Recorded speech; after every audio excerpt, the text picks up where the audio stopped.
Bonjour les frères et sœurs, je m'appelle encore et aujourd'hui, Dieu va nous aider à comprendre certaines choses que nous ignorons. Depuis la semaine dernière, je vous ai dit que la plupart des gens ignorent qu'ils marchent avec leurs ennemis. Et marcher avec son ennemi, c'est très grave.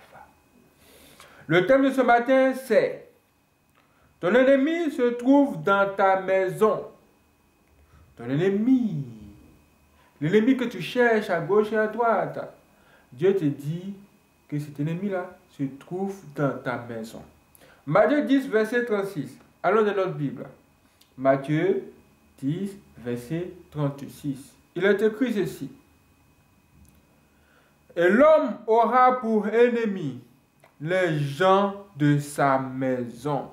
Je répète, et l'homme aura pour ennemi les gens de sa maison. Maintenant, c'est quoi sa maison? C'est quoi votre maison?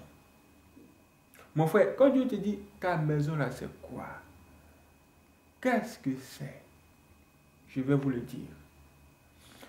Parce que quand Dieu dit ta maison là, ça peut représenter ta propre maison, la maison que tu vois où tu habites, tout ce qu'autour de toi, les quatre murs, tu vois. Ça peut aussi représenter ta vie. Donc, tous ceux qui entrent dans ta vie là, en tant que ami, en tant que frère, en tant que camarade, en tant que époux ou épouse, ce genre de choses là.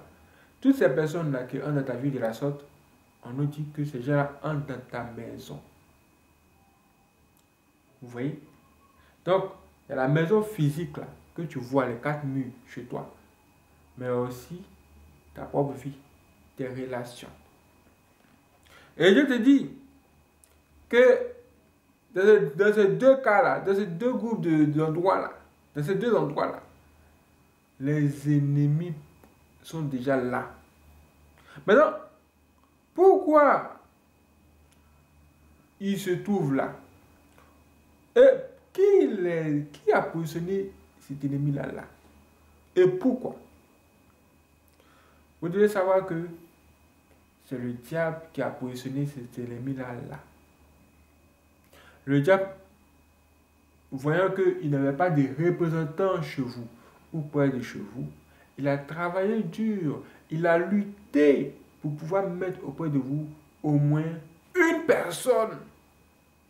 Au moins une personne à qui vous allez avoir confiance, ou le plus confiance.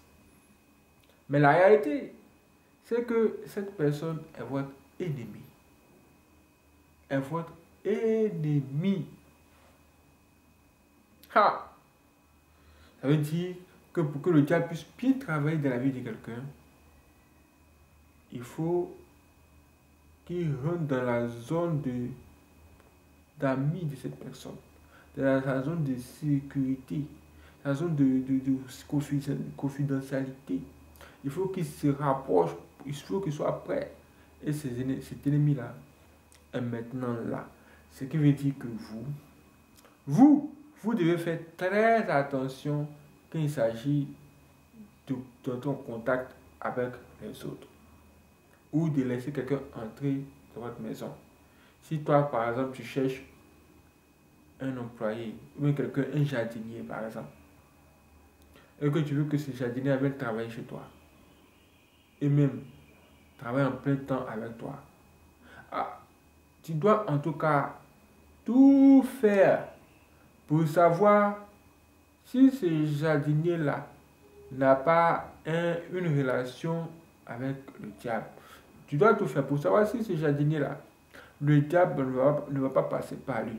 Ce qui veut dire que tu dois chercher à savoir quel est l'état d'âme de cette personne. Parce que si tu ne le fais pas, tu vas te retrouver avec un gros serpent chez toi. Tu vas te retrouver avec un ennemi chez toi. Et quand l'ennemi entre dans ta maison, ça a des effets. Déjà, avant de venir chez toi, lui, il était déjà informé de là où il allait. Parce que c'est le diable qui l'envoie. Donc, quand le diable va l'envoyer, il va lui dire voici comment ta maison est. Il va lui présenter ta maison à distance. Hein, dans les caméras de surveillance, dans les télévisions mystiques. Il va lui présenter ta maison, comment ta maison est, comment tu es toi-même, comment tes enfants sont, tout. Donc, dès que cet ennemi-là, il vient de ta maison, il suffit seulement que tu lui ouvres la porte pour entrer net. Il commence à positionner ses pions. Il regarde à gauche et à droite, il sait où il doit se placer, ce qu'il doit faire, tout. Il a déjà tout contrôlé. Et vous devez le savoir. C'est exactement de quoi je parle. Et une fois qu'il est entré, ne pensez pas qu'il va venir vous arranger ou vous tirer d'affaire. Il ne fera que tout faire pour vous détruire. Tout faire pour vous détruire. Et tant que cet ennemi-là est là, vous allez souffrir seulement. Sans même savoir d'où viennent vos attaques, sans même savoir qui est à l'origine de vos malheurs. C'est comme le témoignage que je vais vous raconter maintenant. Écoutez, il y avait une femme. Cette femme-là, elle avait un enfant de 3 ans. À un moment donné, elle a dit que, oh, il me faut une ménagère, il me faut une jeune fille qui va garder mon enfant aussi. Pendant que moi, je suis occupé à faire d'autres choses. Voici comment elle s'est trouvée une fille. Elle a envoyé la fille là chez elle. Dès le premier jour, la fille elle-même est venue là. Hein. Problème en même temps. Elle est dans la cuisine, elle a pleuré. Elle a dit, hey, j'ai perdu mon sac. Oui, je suis trouvé mon portable, mes pièces, tout ça. Et elle pleurait. La femme dit, ah, donc, c'est pourquoi tu pleures. Bon, je vais t'aider à récupérer ça. Donc, elle lui a acheté un nouveau téléphone. Elle lui a remboursé son argent qui se trouvait dans son sac. Déjà, à l'introduction, seulement comme ça. Hein. Le premier jour seulement. Regardez ça. Et c'est là que j'aimerais commencer par attirer votre attention. Dans le premier jour, vous voyez un truc comme ça là.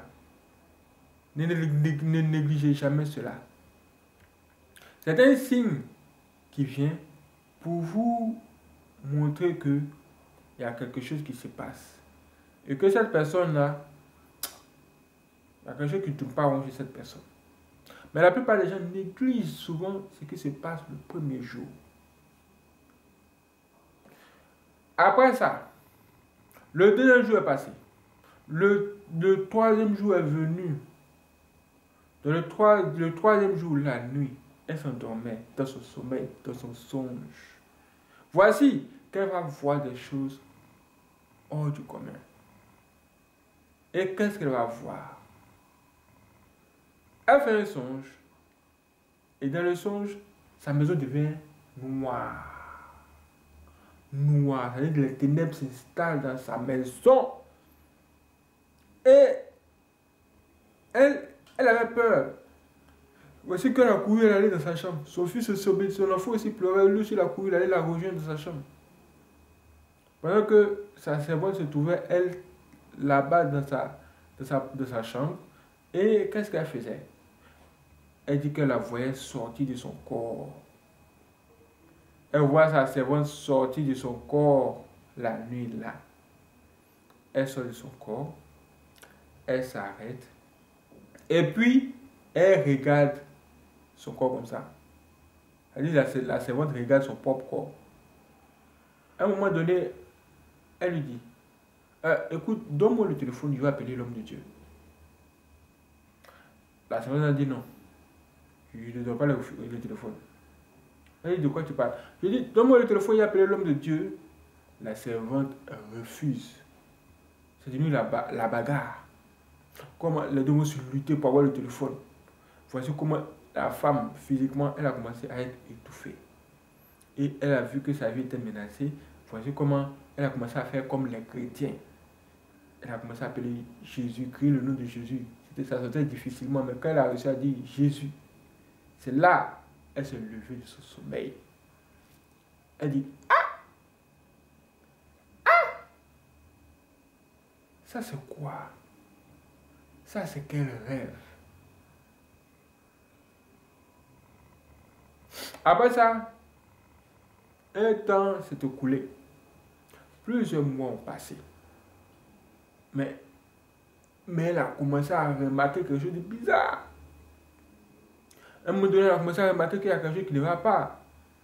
Ses portes ont commencé à se fermer. Ses affaires ont commencé à chuter. Elle devait recevoir des virements internationaux. C'était bloqué. En tout cas, elle allait de mal en pire. Même pour payer la servante, c'était devenu très difficile. La servante a fait 9 mois là-bas. Elle a fait 3 mois sans payer la servante. Au point où elle s'est dit que bon, vraiment, cette affaire-là commence à devenir bizarre. Là où on s'en va là. Si je ne me lève pas, ça c'est pas bon. Voici comment elle va décider d'aller voir son homme de Dieu. Et elle arrive là-bas. Elle arrive, elle s'assoit, elle parle avec l'homme de Dieu. Elle explique tout ce qui se passe. L'homme de Dieu, celui-ci se met en esprit. Et qu'est-ce qu'il voit? Il voit qu'il y a quelqu'un dans la maison de cette femme. C'est la présence de cette personne-là qui est à la base de cela. C'est là qu'il va lui poser la question de savoir, mais n'as-tu pas eu un songe quand tu as embauché ta nouvelle servante? Elle dit, un signe, un songe. Elle avait même oublié puisque ça fait plusieurs mois. L'homme lui a dit, bon ok, va t'asseoir, réfléchis. Voici comment elle va aller s'asseoir. Elle s'assoit, elle réfléchit. Et à un moment donné, elle se souvient de ses rêves, enfin de ce songe. Ce songe qu'elle a eu le 3e jour, quand la fille est venue. Elle vient expliquer à l'homme de Dieu, oh, j'ai vu, je m'en souviens, les ténèbres ont rempli ma maison ce jour-là, j'ai vu la servante sortir de son corps. Elle dit, tu as une sorcière chez toi. Tu as une sorcière chez toi où? C'est-à-dire que tu as une personne, tu as un ennemi dans ta maison. Et cet ennemi-là cherche à te détruire. Et c'est son travail-là qui a commencé. Et c'est ce que tu vois. Quand cet ennemi-là se touche chez toi, il y aura toujours des problèmes. C'est comme il a été demandé de faire. Ramène-moi ta servante ici. Donc l'homme lui demande à ce qu'elle amène la servante le voir. Et voici comment cette femme-là, elle s'est rendue à la maison et elle cherche à savoir, mais comment je vais faire pour envoyer la servante sur l'homme de Dieu? Elle a réfléchi. Elle a beaucoup réfléchi. Et à un moment donné, elle a dit que bon, ok, je vais inventer un truc. Elle a dit à la servante, écoute, suis-moi. Allons faire des courses. Voici comment la servante va la suivre. Les deux vont passer à gauche. Ils vont passer à droite. De droite à gauche encore. De gauche à droite encore. Jusqu'à au moins, la servante va se rendre compte. Elle est devant la maison de l'homme de Dieu. Hein? Elle a l'église. Quoi? Elle était fâchée. Elle était maintenant face à l'homme de Dieu. L'homme de Dieu n'a pas parlé beaucoup. Il a juste regardé seulement et posé 2 ou 3 questions. Après, il a rappelé la dame. Il lui a dit que effectivement, tu as un ennemi chez toi et c'est ton ennemi qui est là. Après ça, l'homme de Dieu est allé de la maison de la femme. Il a oint la maison d'huile, qu'on appelle huile d'onction.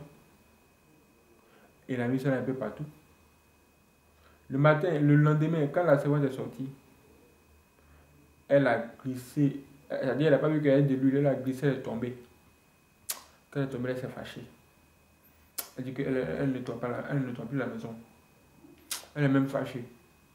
C'est ce petit discours-là qui a fait que la femme, elle lui a redonné son argent. L'argent même qu'elle allait prêter chez un ami.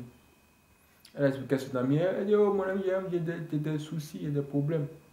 Si il y a des problèmes, ma servante, c'est une maplaou, c'est une sorcière. Pardon, s'il te plaît, aide-moi. Donne-moi un peu d'argent, je vais la libérer.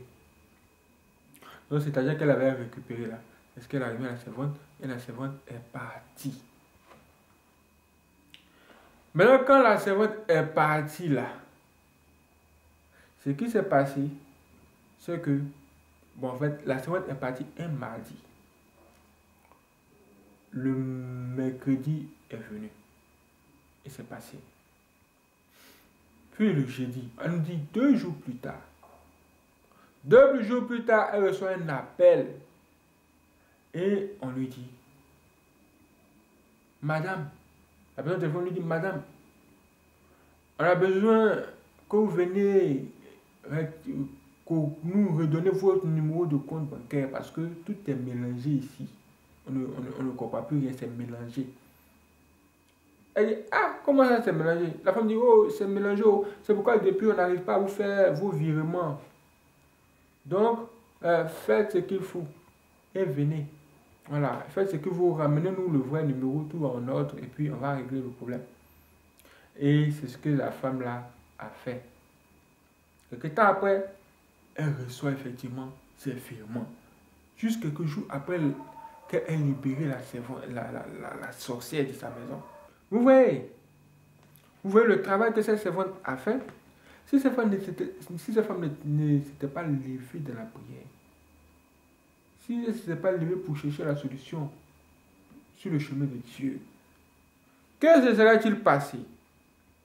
Que se serait-il passé? C'est elle-même qui a envoyé le diable dans sa maison. Et c'est elle-même encore qui devait faire partir le diable. Vous avez vu?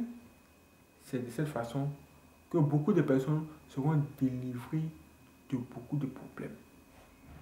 Chez nous, on dit avoir beaucoup d'amis, c'est avoir beaucoup de problèmes. C'est à cause des sorciers qui sont remplis de temps, qui veulent vous nuire. Mais qu'est-ce que vous allez faire maintenant? Qu'est-ce que vous allez faire? Prendre du recul. Pour regarder à distance qui est qui. Et savoir avec qui marcher. Que Dieu vous garde, que Dieu vous quitte.